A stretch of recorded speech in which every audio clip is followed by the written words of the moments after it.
Hello students, good morning. Welcome to our channel target physics with Lallan Sharma. तो आज बच्चों हम लोग फ्री बॉडी डायग्राम का अध्ययन करेंगे और इस चैप्टर में इस कंसेप्ट का उपयोग करके न्यूटन के नियम पर आधारित कुछ प्रॉब्लम को सॉल्व करेंगे। आइए देखते हैं फ्री बॉडी डायग्राम। तो फ्री बॉडी डायग्राम, तो अब हम प्रॉब्लम हल करेंगे।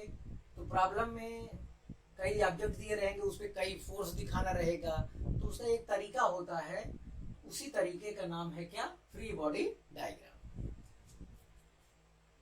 आसानी से सॉल्व करने के लिए ये होता है। तो a diagram showing all external forces acting on an object is called free body diagram.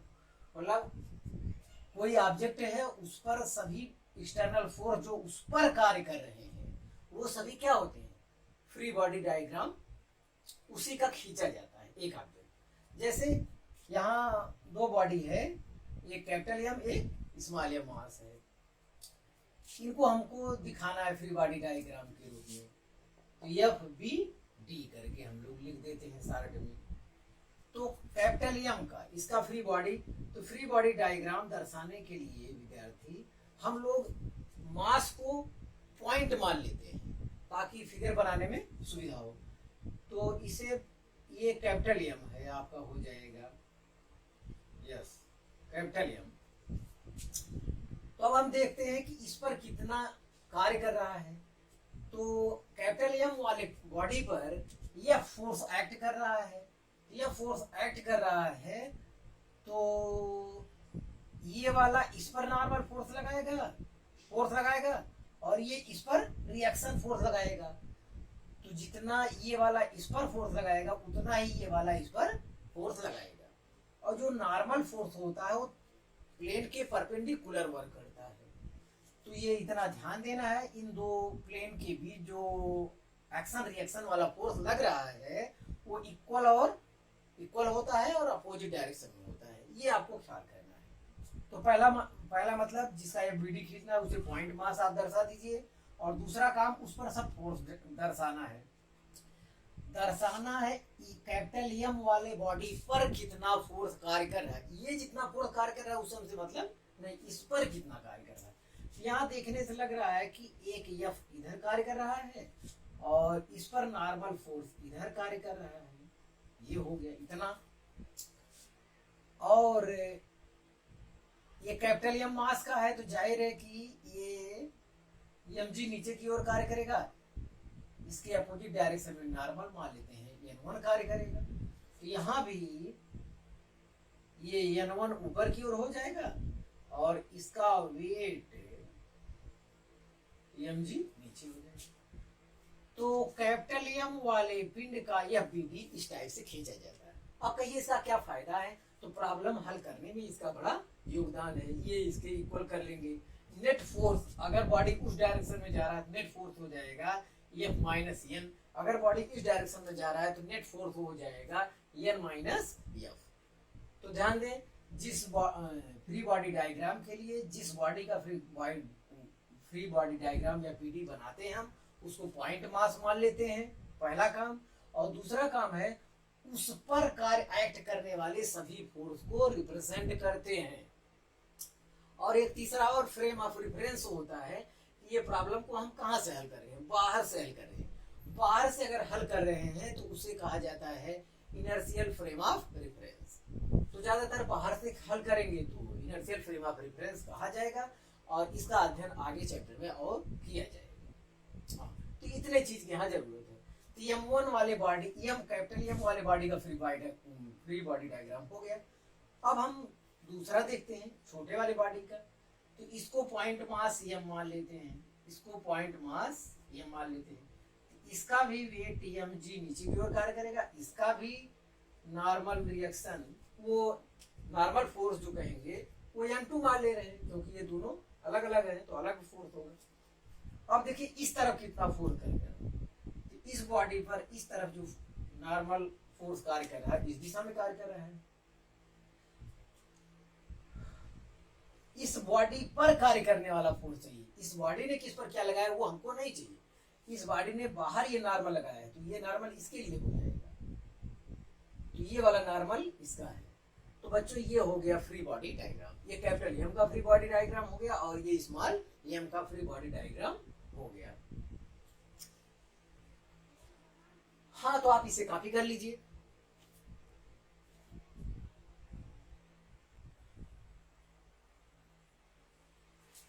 हाँ विद्यार्थी, अगला हेडिंग है नॉर्मल रिएक्शन। नॉर्मल रिएक्शन है बच्चों, जैसे ये मान लेते हैं कोई ऑब्जेक्ट रखा है, ये स्थिर है, यम मास है इसका, इसका वेट mg नीचे की ओर कार्य करेगा। ये जो है सरफेस पर फोर्स लगाएगा, ये बॉडी सरफेस पर नीचे की ओर फोर्स लगाएगा और सरफेस बॉडी पर ऊपर की ओर फोर्स लगाएगा, जिसे कहते हैं नॉर्मल रिएक्शन कहते हैं। तो यही बच्चों हमारा नॉर्मल रिएक्शन है। तो नॉर्मल रिएक्शन है, तो the body is in equilibrium, therefore net force on it is zero. अगर बॉडी इक्विलिब्रियम में है तो नेट फोर्स क्या होगा, इस पर जीरो होगा। नेट फोर्स मतलब ये फोर्स प्लस ये force is equal to zero. तो नेट फोर्स मतलब वो वेक्टर में लिखा जाएगा, तो वेक्टर एन नॉर्मल रिएक्शन, ये वाला force plus W is equal to zero, या vector N is equal to minus vector W। तो यह मैग्नीट्यूड में जब लेंगे यही चीज करेंगे, मैग्नीट्यूड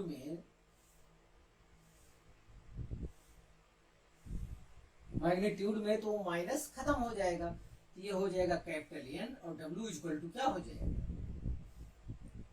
एम जी। तो आपको जो जानना है एन इक्वल टू क्या, एम जी। तो यही नॉर्मल रिएक्शन होता है, ये आपको इतना जानना है। तो बॉडी जो है सरफेस पर नीचे की ओर फोर्स लगाती है, सरफेस बॉडी पर ऊपर की ओर फोर्स लगाता है, जिसे क्या कहते हैं, नॉर्मल रिएक्शन। तो बॉडी इक्विलिब्रियम कंडीशन में है, इसका मतलब है उस पर नेट फोर्स क्या है, जीरो। नेट फोर्स जीरो का मतलब भी मैं आपको बता दिया हूँ, ये वेक्टर फॉर्म में है और वेक्टर फॉर्म हटाने के बाद एन बराबर क्या होगा, हमेशा ये इसको बैलेंस करेगा, एन इक्वल टू क्या होगा, mg होगा आगे के प्रॉब्लम में। तो ये भी कॉपी कर लिया जाए।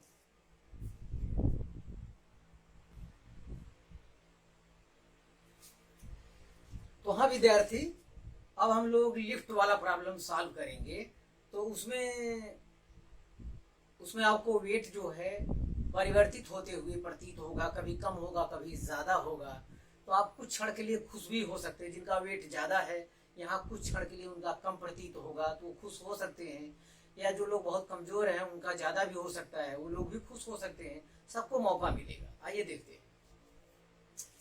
तो इफेक्टिव और apparent weight of a man in lift। तो ये लिफ्ट है आपका, लिफ्ट है और लिफ्ट में m मास का कोई व्यक्ति है। तो इसकी कंडीशन देखते हैं। If the lift is at rest uniformly, अगर लिफ्ट यूनिफॉर्मली क्या है, रेस्ट पे है, तो a इक्वल टू क्या होगा, जीरो होगा। देन तब नॉर्मल फोर्स वेट के क्या होगा, इक्वल होगा। तो ऐसी दशा में आपकी जानकारी में होना चाहिए n बराबर हम लोग क्या उपयोग करेंगे, एम जी। तो बच्चों कोई कंसेप्ट कठिन नहीं है, इसलिए जल्दी जल्दी प्रॉब्लम हल करते, समस्या हल करते जाएं। फिर आगे देखते हैं। केस सेकंड देखें। If the lift is accelerating upwards, then अगर ये लिफ्ट ऊपर की ओर A metre per second square के एक्सेलरेशन से जा रहा है, तो ऊपर की ओर जा रहा है, तो जाहिर है कि n का मान mg से बड़ा होता है, n का मान mg से ज्यादा होगा तभी तो ऊपर जाएगा, ज्यादा होगा ऐसे केस में। तो इसको हम लोग पॉजिटिव मान लेते हैं, इसको क्या मान लेते हैं, नेगेटिव। तो net force in upward direction वो हो जाएगा n माइनस mg हो जाएगा। अब इक्वल टू क्या है, ma कर देंगे हम लोग। तो if the lift is accelerating upward, then net force equal to ma, और नेट फोर्स कितना है, n माइनस mg, क्योंकि रिजल्टेंटली ये लिफ्ट ऊपर की ओर जा रहा है। तो n को एक्सेलरेशन के डायरेक्शन वाले फोर्स को पॉजिटिव मान लेंगे और उसके अपोजिट वाले को क्या मान लेंगे, नेगेटिव। तो नेट फोर्स एक्सेलरेशन के डायरेक्शन में ही लिया जाएगा, तो n माइनस mg आएगा। तो net force equal to M में, तो आपका ये प्रॉब्लम यहाँ होगा। तो इसे एम को कॉमन ले सकते हैं, तो ये हो जाएगा जी प्लस एम। तो इस केस में बच्चों नॉर्मल फोर्स आपका ये आया। यहाँ नॉर्मल फोर्स वेट के बराबर है। यहाँ आपको जो वास्तव में है, हाँ एक चीज और बताना था, एक वेविंग मशीन होती है जिससे आप वेट चेक करते हैं, वेट चेक करते हैं, तो वो नॉर्मल रिएक्शन आपको बता, नॉर्मल फोर्स आपको बताता है, वेट नहीं बताता वास्तव में। वो क्या बताता है? नॉर्मल फोर्स को बताता है। ये आप ध्यान दें, आपके वेट को वो नहीं बताता है। वेविंग मशीन जो होता है जिसपे आप खड़े होते हैं, आपका वेट बताता है कि आप कितने केजी के हैं, तो वो वास्तव में क्या बताता है? नॉर्मल फोर्स को बताता है। ध्यान दें, तो ये एन को बताता है। तो यहाँ एन बराबर एम जी बताया, यहाँ इसके बराबर हो गया। अब की बार वेविंग मशीन यहाँ पे एक रहेगा जिसपे आप खड़े होकर चेक कर सकते हैं, लिफ्ट में रहेंगे उस दौरान, अगर जब लिफ्ट ऊपर जा रहा है तो अब आपका वेविंग मशीन आपका वेट ज्यादा बताएगा। मतलब अगर आपका वेट बहुत कम है तो आपको अच्छा फील होगा, कम बताएगा, कुछ ही क्षण खुश हो लीजिए, तो आपका वेट इस समय ज्यादा हो जाएगा। अब किसी का वेट बहुत ज्यादा पहले से है, अब इस दशा में ए एक्सीलरेशन से ऊपर जा रहा है, तो जाहिर है कि उसका वेट ज्यादा हो जाएगा और उसे अच्छा फील तो नहीं होगा जब वो देखेगा अपना वेट। तो हाँ, तो वेविंग मशीन यहाँ रहता है जिसपे आप खड़े होकर अपना वेट चेक करते हैं। तो ऐसी दशा में अब आपका वेट क्या होगा? बढ़ा हुआ प्रतीत होगा। तो क्योंकि नॉर्मल फोर्स ये है, तो बढ़ा हुआ प्रतीत होगा। ये क्या बताता है? वेविंग मशीन जो है आपका, ये हमारा वेट चेक करके ना, वेट ना चेक करके नॉर्मल फोर्स को बताता है। ध्यान दें, तो आप इतना कॉपी कीजिए।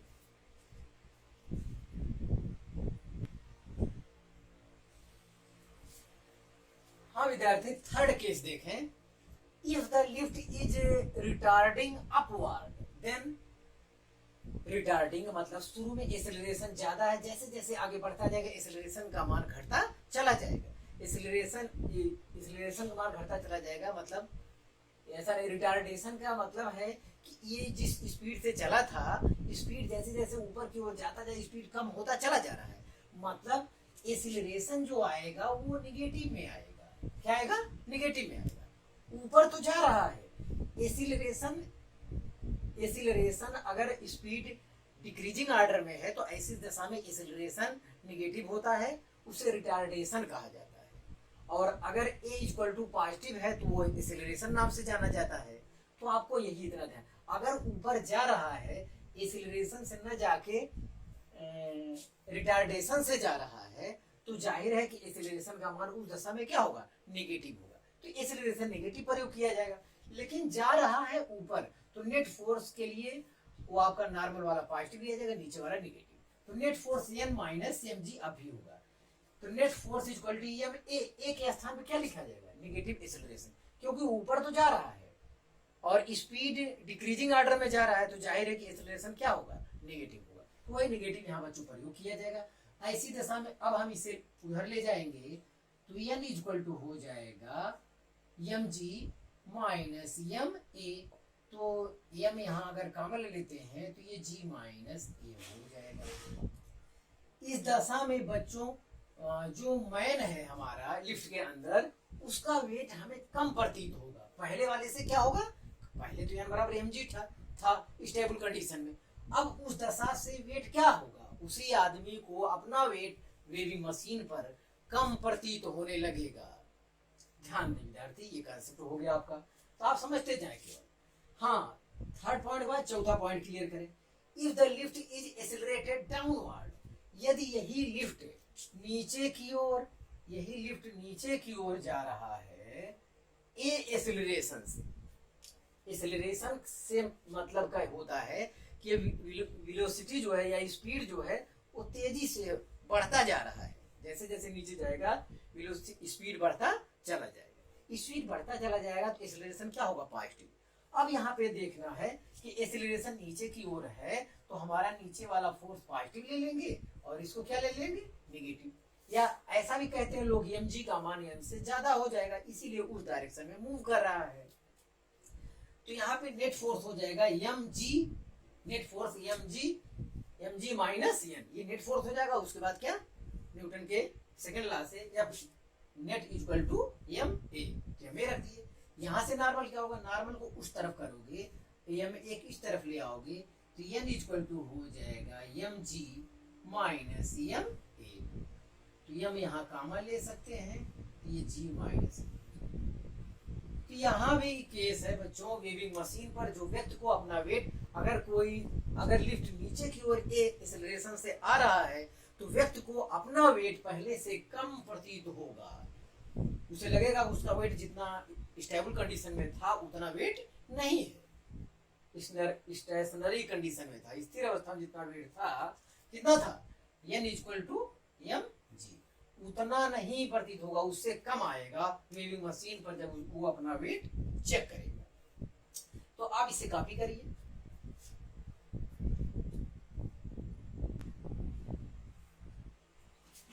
हाँ विद्यार्थी, फिफ्थ केस देखा जाए तो if the lift is retarding downwards then, अगर विद्यार्थी लिफ्ट जो है नीचे की ओर जैसे जैसे आ रहा उसका स्पीड कम होता चला जा रहा है, तो अगर ऐसा है नीचे तो आ रहा है वो लेकिन स्पीड डिक्रीज कर रहा है, स्पीड डिक्रीज कर रहा है तो एक्सीलरेशन क्या हो जाएगा, निगेटिव हो जाएगा। तो ये भी आपको ध्यान देना है, अगर ये लिफ्ट नीचे की ओर आ रहा है और स्पीड डिक्रीजिंग ऑर्डर में आ रहा है तो एक्सीलरेशन क्या आएगा, निगेटिव आएगा, एक्सीलरेशन निगेटिव आएगा। लेकिन आ रहा है ये नीचे तो mg का मान n से ज्यादा होगा, या mg को पॉजिटिव ले लेंगे और n को क्या ले लेंगे, अभी यहाँ क्या ले लेंगे, निगेटिव ले लेंगे, तो net force mg minus n हो जाएगा, mg माइनस n हो जाएगा। Net force equal to m a के स्थान पे माइनस ए प्रयोग होगा क्योंकि नीचे आएगा, इसकी वैल्यू ऋणात्मक होगी। तो इसको अब मैं इस तरफ करूं तो ये आएगा इधर पॉजिटिव हो जाएगा, तो ऐसे केस में n बराबर हो जाएगा mg प्लस m a, या m कॉमन ले लेते हैं तो g प्लस a। इस दशा में भी बच्चों व्यक्ति को अपना वेट बढ़ा हुआ प्रतीत होगा वेविंग मशीन पर। तो आपको ये ध्यान देना है, वेविंग मशीन पर जो चेक करने के लिए यहाँ पर है, व्यक्ति को अपना वेट पहले से क्या प्रतीत होगा, बढ़ा हुआ प्रतीत होगा। वो जो मशीन बताएगा, नॉर्मल फोर्स जो बताता है वो अब ज्यादा बताएगा वेट व्यक्ति को, उसे लगेगा कि मैं हमारा वजन बढ़ गया है। तो इस केस में तो ये होगा, अगर वो रिटार्डेशन के साथ आ रहा है तो इसका भी आपको ख्याल करना होगा। हाँ, स्पेशल केस बच्चों एक ये होता है, तो जो लिफ्ट होता है, लिफ्ट में वो वायर होता है इतना मोटा सा वायर होता है, इस टाइप से रहता है, तो लोहे आयरन का होता है, धातु का रहता है, वो बहुत मजबूत होता है। लेकिन मान लेते हैं दुनिया में एक घटना घटी होगी कि हो सकता है लिफ्ट की डोरी क्या हो जाए, टूट जाए, ये भी हुआ होगा, अगर पढ़ाया जा रहा है तो ये होता होगा।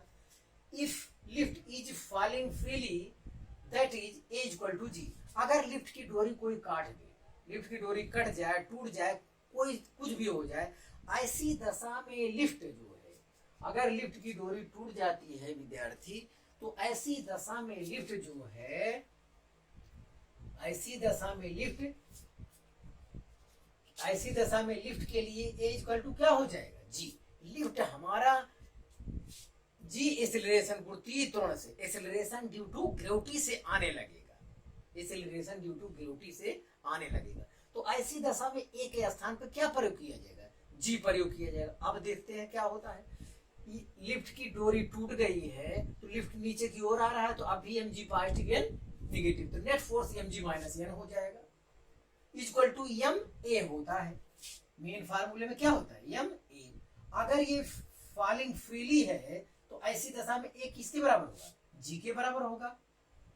तो ये हो गया, एक स्थान क्या प्रयोग करेंगे, तब g प्रयोग करेंगे, तो n को उस तरफ करेंगे, इसको ये ले आएंगे, n equal to mg minus mg, तो n इक्वल टू क्या आया, 0 आया। नॉर्मल फोर्स जो आ रहा है व्यक्ति का, अब व्यक्ति को लगेगा कि अब हमारा वेट क्या है, 0 है।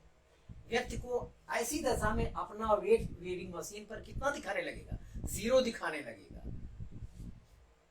तो इसे कहा जाता है वेटलेसनेस कंडीशन, इसे भारहीनता की अवस्था कहा जाता है। विद्यार्थी इसे क्या कहा जाता है, अगर नॉर्मल फोर्स 0 हो जाए तो व्यक्ति को अपना भार शून्य प्रतीत होने लगता है। यही भारहीनता की अवस्था है, वेटलेसनेस वाला केस कहा जाता है इसे बच्चों। तो ध्यान दें, यदि किसी व्यक्ति को अपने वेट का फील तब होता है जब उस पर नॉर्मल फोर्स कार्य करे, क्योंकि नॉर्मल फोर्स ही आपका वेविंग मशीन बताता है। अगर किसी कारण से नॉर्मल फोर्स 0 हो जाए तो व्यक्ति को अपना वेट शून्य प्रतीत होने लगता है, वो यही कंडीशन है। ध्यान दें, बहुत अच्छा है। ये तो हुआ। एक केस और हो सकता है बच्चों, हो सकता है ये लिफ्ट जो फ्री फॉल हो रहा था, फ्री फॉल ना होके अब की बार ए इक्वल टू हो जाए 2g, मतलब एक्सेलरेशन का मान g से क्या हो जाए, ज्यादा हो जाए। जो जिस एक्सेलरेशन से लिफ्ट गिर रहा है वो g से ज्यादा हो जाए, एक्सेलरेशन का मान g से ज्यादा हो जाए, तब क्या होगा, मतलब 2g स्पीड से गिरने लगे तो अब तो फिर समस्या खड़ी हो जाएगी। तो net force mg minus n होगा, यहाँ पे नेट फोर्स होगा mg minus n is equal to m गुणे 2g। ये हो जाएगा, देखें ऐसी दशा में हो जाएगा, ये 2g हो गया, n को उस तरफ ले आएंगे, n इक्वल टू आएगा माइनस mg। अगर लिफ्ट को किसी भी द्वारा, मतलब तो बाहर फोर्स लगाया जाएगा, मशीन की सहायता से आएगा, अपने आप स्वतः तो आएगा नहीं, तो किसी भी द्वारा, मशीन के द्वारा ये 2g एक्सेलरेशन से नीचे की ओर आ रहा है, तो अब क्या होगा व्यक्ति की हालत, तो नॉर्मल क्या आ गया, निगेटिव आ गया। निगेटिव नॉर्मल संभव नहीं है। इसका मतलब होता है एक चीज और बच्चों, n बराबर 0 का क्या मतलब होता है, n बराबर 0 का ये मतलब होता है वो व्यक्ति को अपना भार शून्य प्रतीत होने लगा, ये तो ठीक बात है, लेकिन इसका मतलब ये होता है कि जस्ट उसका संपर्क टूट गया है, लिफ्ट और व्यक्ति के बीच जस्ट संपर्क क्या है, टूटने वाला। इसका एक मतलब ये भी होता है, ध्यान दें। अब चलते हैं इसमें, अगर लिफ्ट 2g से नीचे की ओर आ रहा है तो लिफ्ट तो 2g की ओर से नीचे आ सकता है क्योंकि ये मशीन इसी से जुड़ा हुआ है, लेकिन जो आदमी इसमें है वो तो मशीन से बंधा है नहीं, उसमें केवल ऐसे बैठा है, तो वो आदमी जी एक्सेलरेशन से ही नीचे आएगा, जी एक्सेलरेशन से नीचे आएगा, जबकि लिफ्ट किससे आ रहा है, 2g से आ रहा है। तो अब लिफ्ट जब नीचे उतरेगा तो लिफ्ट की छत से आदमी का सर ऐसे टकरा जाएगा। तो ये वाला केस बच्चों अब हो जाएगा, जो सच्चाई है मैं आपको बता दिया, तो आप इसे उतार लीजिए।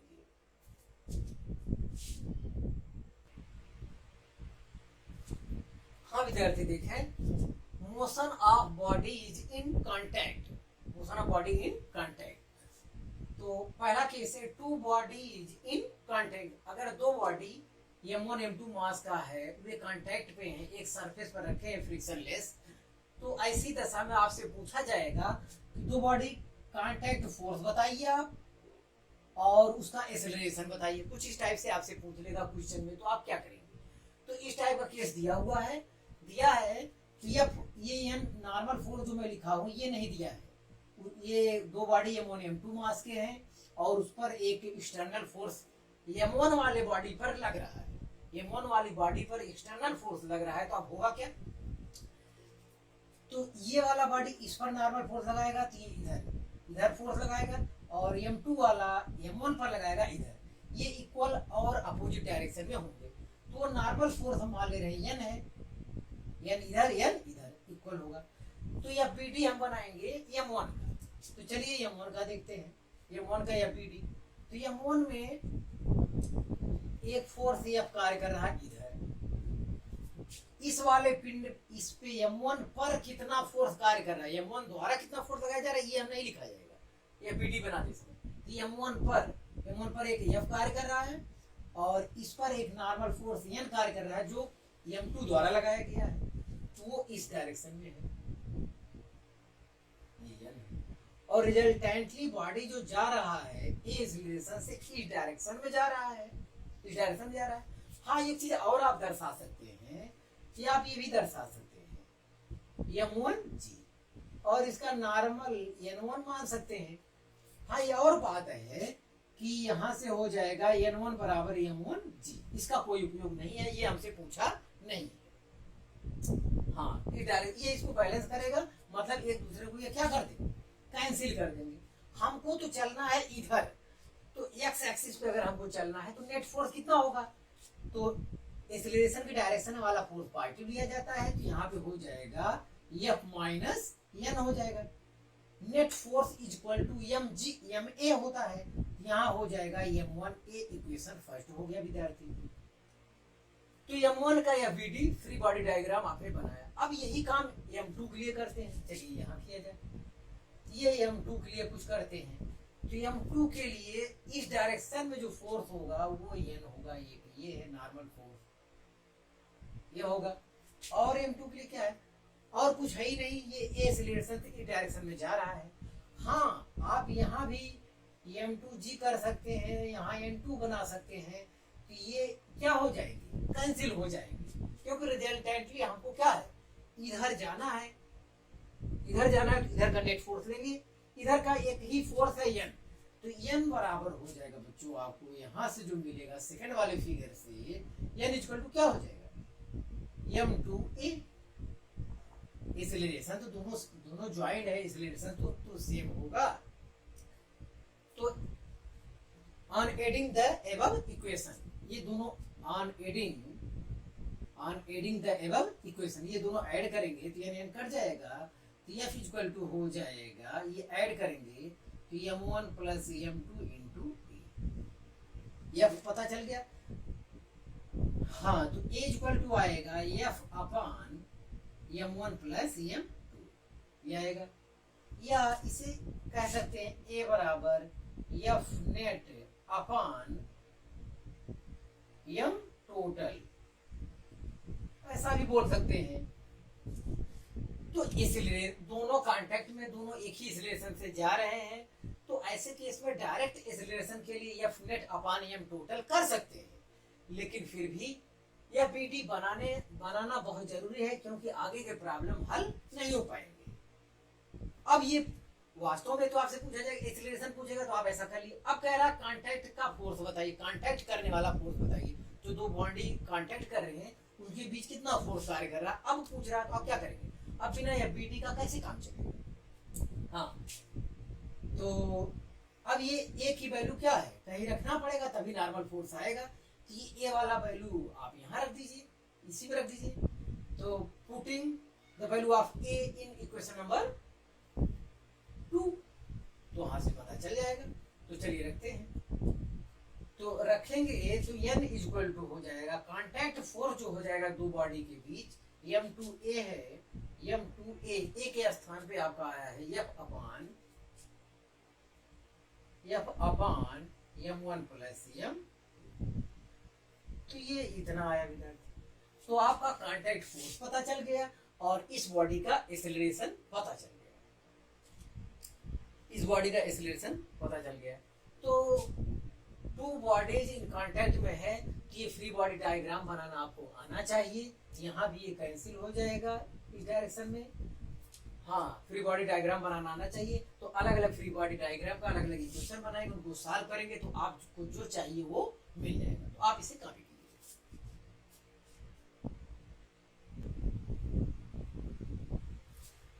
हाँ विद्यार्थी, अब की बार हल करेंगे थ्री बॉडीज इन कांटेक्ट। अगर थ्री बॉडी कांटेक्ट में, इससे पहले ये बताना हम भूल गए कि अगर बॉडी इधर लग रहा है, इस पे लगा है, और m1 m2 था इससे पहले, अगर यही ये फोर्स इस पे लग जाए तब क्या होगा। तो देखिए बच्चों, अगर ये फोर्स इधर लगा है और इधर लग जाए, दोनों में क्या अंतर आएगा। इधर फोर्स लगा है तो एक्सीलरेशन में तो नहीं कोई अंतर आएगा, एक्सीलरेशन में कोई डिफरेंस नहीं लगेगा, लेकिन एफ नेट बदल जाएगा। n1 n2 का मान क्या हो जाएगा, बदल जाएगा। तो अगर ये फोर्स इधर लग रहा है तब क्या होगा, इधर लग रहा है तब क्या होगा, वो अलग अलग कंडीशन हो जाएगी, उसका आंसर बदल जाएगा। तो इतना आपको ध्यान देना, अगर कोई इधर फोर्स लग रहा है, कम द्रव्यमान की ओर फोर्स लगा है या ज्यादा द्रव्यमान की ओर फोर्स लगा है, ऐसी दशा में एक्सीलरेशन में तो कोई परिवर्तन नहीं होगा, लेकिन उसका जो बॉडीज कांटेक्ट के बीच नॉर्मल फोर्स है वो सब बदल जाएगा, यानी नेट फोर्स आपका क्या हो जाएगा, वो चेंज हो जाएगा। तो ये भी आपको ध्यान देना, ये देखा हुआ एक क्वेश्चन पूछा गया है। तो आइए फ्री बॉडी के लिए हमें क्या बनाना पड़ेगा, फ्री बॉडी डायग्राम। तो आपसे पूछा जाएगा 3 M1 M2 3 बॉडी है, इसी पे न्यूमेरिकल है, न्यूमेरिकल तो है, यहाँ वैल्यू 2 kg 3 kg 4 kg ऐसे दे देगा। सवाल तो मैं लगा ही रहा हूँ, ये प्रॉब्लम ही है, इसमें केवल वैल्यू मात्र रखना है आपको। तो अब हमें फ्री बॉडी डायग्राम बनाना होगा बच्चों। तो हम लोग ये वर्टिकल वाला नहीं बना रहे हैं, वर्टिकल वाला एक दूसरे को क्या कर देंगे, कैंसिल कर देंगे।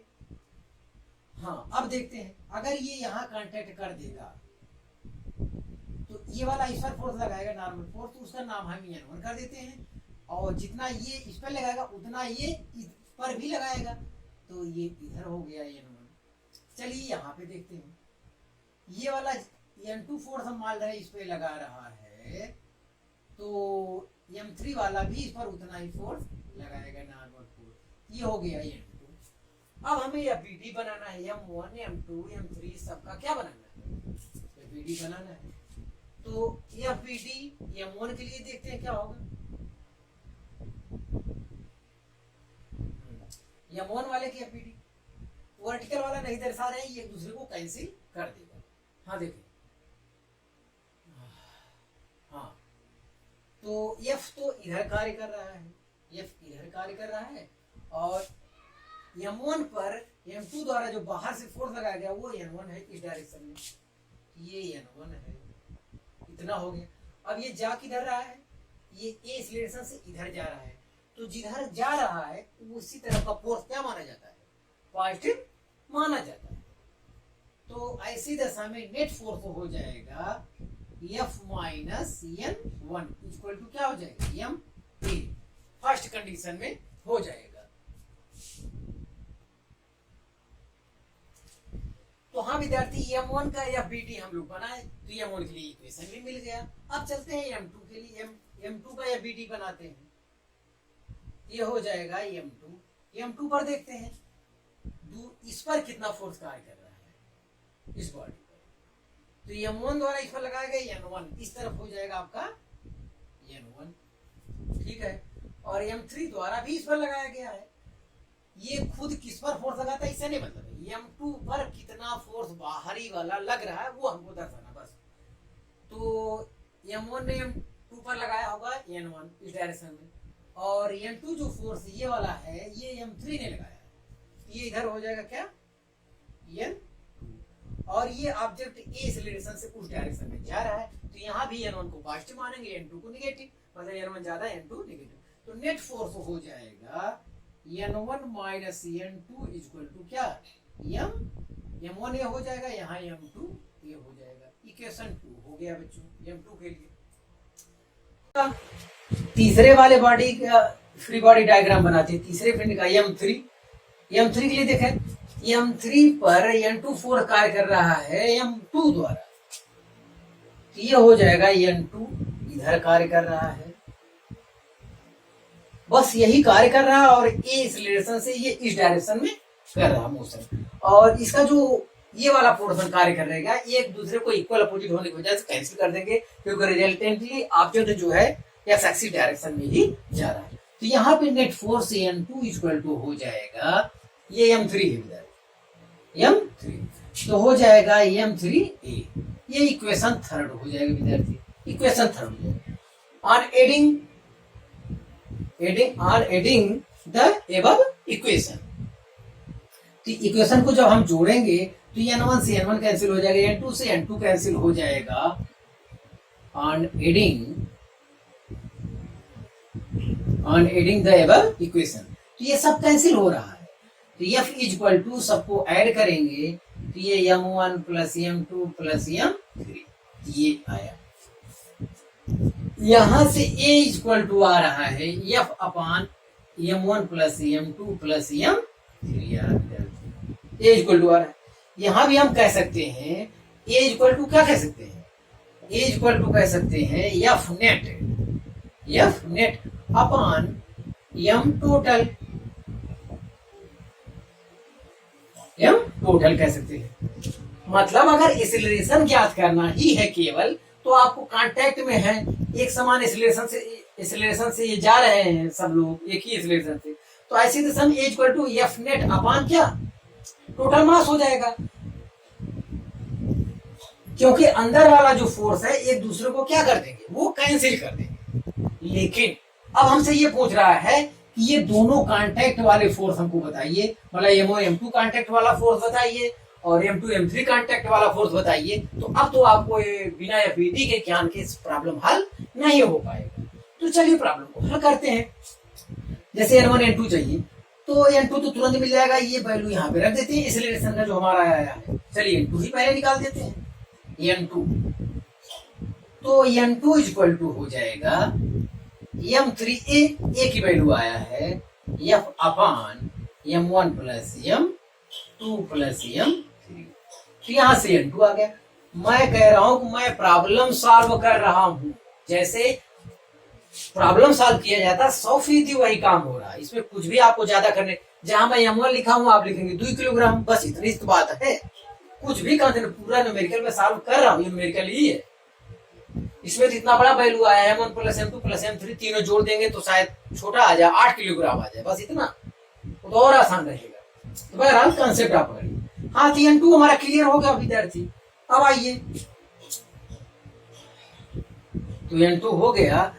अब N1 निकालना है। N1 निकालने के लिए क्या करेंगे, आप यहां चले जाइए, चाहे यहां से निकालिए, जहां से आपको अच्छा लगे। तो यहां से निकालते हैं तो N1 कुछ तरफ करेंगे पॉजिटिव हो जाएगा, तो ऐसी दशा में N1 इक्वल टू आएगा, N1 उधर पॉजिटिव, तो F माइनस M1A ये आएगा। यस आएगा, ठीक। अब A की वैल्यू केवल रख देना है और कैलकुलेशन करना है। तो F आया माइनस M1, A के स्थान पे आपको लिखना है F upon M1 plus M2 plus M3। ये कैलकुलेशन की बात है, कोई इसमें कठिनाई वाली बात नहीं है।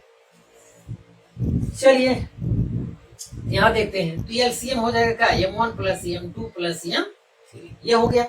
F दोनों में मैं बाहर ले लिया, बाहर कर लीजिए। तो अंदर कौन है, यहाँ तो एक है तो टोटल यहाँ गुणा हो जाएगा, M1 plus M2 plus M3 minus क्या M1, तो M1 से M1 कट जाएगा, M1 से M1 कट जाएगा। N1 ज्ञात कर रहे हैं तो उसमें M1 है नहीं, तो यहाँ कैलकुलेशन करने के बाद N1 बराबर 27 विद्यार्थी आ रहा है F in bracket M2 plus M3 upon M1 plus M2 plus M3। तो विद्यार्थी जो आप प्रॉब्लम हल करेंगे 100% इसी पर केवल वैल्यू ही रखना रहेगा, कुछ भी करने की जरूरत नहीं है। तो हम नेट एक्सीलरेशन इसका ज्ञात कर लिए, हम दोनों कांटेक्ट का फोर्स ज्ञात कर लिए, इससे ज्यादा यहाँ पूछा नहीं जाएगा कुछ भी। हाँ ये फोर्स अगर इधर लगाएंगे तो ये कांटेक्ट वाला जो फोर्स है बच्चों बदल जाएगा, लेकिन एक्सीलरेशन नहीं बदलेगा। ये कॉन्सेप्ट भी चलिए, क्योंकि ये क्वेश्चन में पूछा गया। तो आप इसे सफाई से कॉपी कीजिए।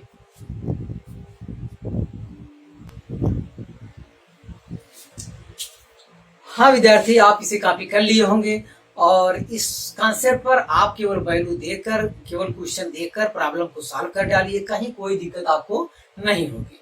और वीडियो अब न्यूमेरिकल लगाने पर वीडियो लंबा हो जाएगा और न्यूमेरिकल में कुछ भी नया नहीं, केवल यहाँ वैल्यू दिया रहेगा M1 M2 M3 के स्थान पर बस। और N1 N2 ऐसे ही दर्शाना, फ्री बॉडी डायग्राम सबको बनाना आपको आना चाहिए। और ये जो कंपोनेंट N1 ये ऊपर वाला नहीं दर्शाए, ये कैंसिल हो जाएंगे, या तो किसी कोण पर होते तो कंपोनेंट वाला जो केस आएगा तो वहां लिया जाएगा। तो आप बच्चों मेहनत से पढ़ाई करते रहे, ऑल द वेरी बेस्ट।